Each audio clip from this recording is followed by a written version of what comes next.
بەرژەوەندی و خۆڕخکاری دوو حیزبی دەسەڵاتدار لە بەغدا هەمیشە ڕێگریەکی گەورەی بەردەم یەکریزی لایەن و فراکسیۆنە کوردستانیەکان بووە لە عێراق.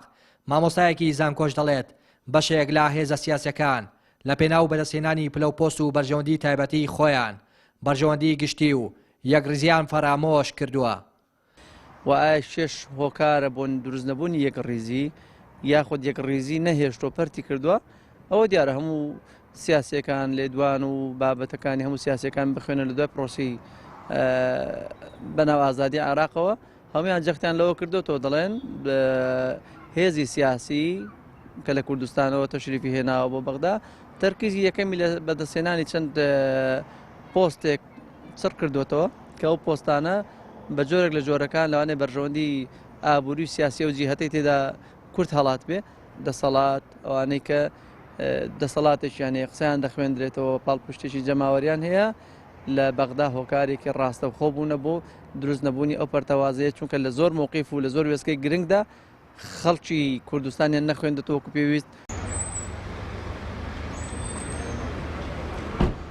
بە بڕوای چاودێرێکی سیاسیش یەکریزی بەغدا دەبێت لە هەولێرەوە دەست پێ بکات و لایەنە سەرەکیەکان لەسەر بنەمای یەکریزەکە ڕێک بکەون ئەگەر نا بەدی نایەت. ئەم یەکریزی و یەکدەنگیە کە ئەم خیتابە سیاسی ویستە سیاسی و عەقڵە سیاسی دروست دەکات بەرامبەر بە ژیانی دەرەوە بۆ ناسینی کورد بۆی کە بزانن کورچی دەوێت پێویستی بە پێشکاری و ئامادەسازی و زەمینەسازی پێشووترەوە هەیە کە لە کوردستانەوە دەست پێ بکات. کەواتە یەکریزی لە بەغدا پێویستی بە یەکریزیە لە هەولێر. یەکدەنگی و کۆدەنگی و کۆبوونەوەی گوتارە جیاوازەکان لە فۆرمی یەک گوتاری نیشتیمانی کوردیدا پێویستی بۆیە لە کوردستانەوە ئامادەسازی بۆ بکرێ نەک تەنیا لە نێو فراکسیۆنەکانی بەغداوە. ئەمە هەرچەندە هەندێک جار وەکو ئەفسانەیەک دەردەکەوێت بەوەی کە ئەم جیاوازیانەش دەبێت تەسلیمی یەکێک لە هێزە کاریگەرەکان بن لە هەرێمی کوردستاندا کەوەش ناڕەوایەتێکی گەورەیە بەرامبەر بە هێزە سیاسیەکان. بەڵام لە بەرامبەریشدا ئەوە دەخوێنرێتەوە کە ئێمە استراتیژێکی نیشتیمانی نەتەوەیی کوردستانیمان نییە لە لای هێزە سیاسیەکانیش بەڵکو هەرێکێک لەوانە لەسەر پرەنسیپ و استراتیژێکی بەرتەسکتر دامەزراون یاخود کار دەکەن لەبەر ئەم بەرژەوەندیە سیاسیە تەسکانە ناتوانن بەرژەوەندێکی سیاسی گەورەتر لە پانتایەکی فراوانتر کۆیان بکاتەوە. هاوڵاتیانیش پێیان وایە ناکرێت دوو لایەنی سیاسی هەموو پلە و پۆستەکان بۆ خۆیان قۆڕق بکەن و دواتریش بێن داوای یەکریزی لالایەنە سیاسەکانی دیکە بکەن. ئێمە پێمان خۆشە میلەتی کورد هەمووی یەک ڕز و یەک دەنگ بێ چونکو سنگ و قورسایی دەردەکەوی ئەگەر یەک ڕز و یەک ڕەنگ نەبێ هەر حیزبەی دووسێ عیزبان وەلای خۆنی وەلای خۆ بریتی بەجیا کۆبوونەوەیان لەگەڵ عیزبەکانی وامکایان لەگەڵ دەسەڵاتدارەکانی وامکا لە بەغدا ئەوەی دی بە نەوحێکی دی سێسواری حیزبان و پاڵی خۆی دەدا دەسی ئەویش سێسوا قسەی دیکە دەکا بە نەوحێکەوە ئەویش لە کەلەن ڕاوەستاون حکوومەتەوە هەر لە بێنون لێمان خواخوانەمە لێک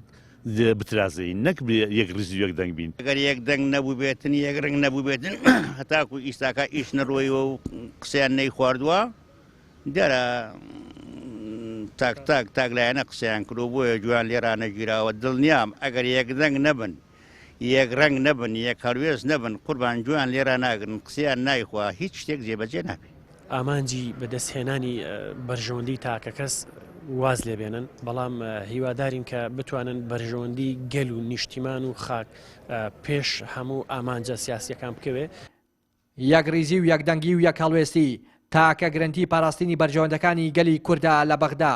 بەڵام دەسەڵاتدارانی هەرێم لا هەڵوێست و گفتوگۆکانیان نەیانتوانیوە بە جۆرێک مامەڵە بکەن کە لایەنە سیاسەکانی دیکەش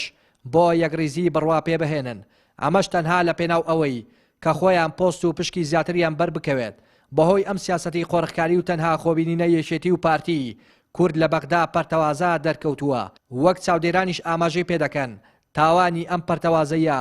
لە ئەستۆی دوو حیزبی دەسەڵاتداری هەرێمە. ڕێناز ئەرسەلان، کەناڵی ئاسمانی پەیام، دەڤەری ڕاپەڕین.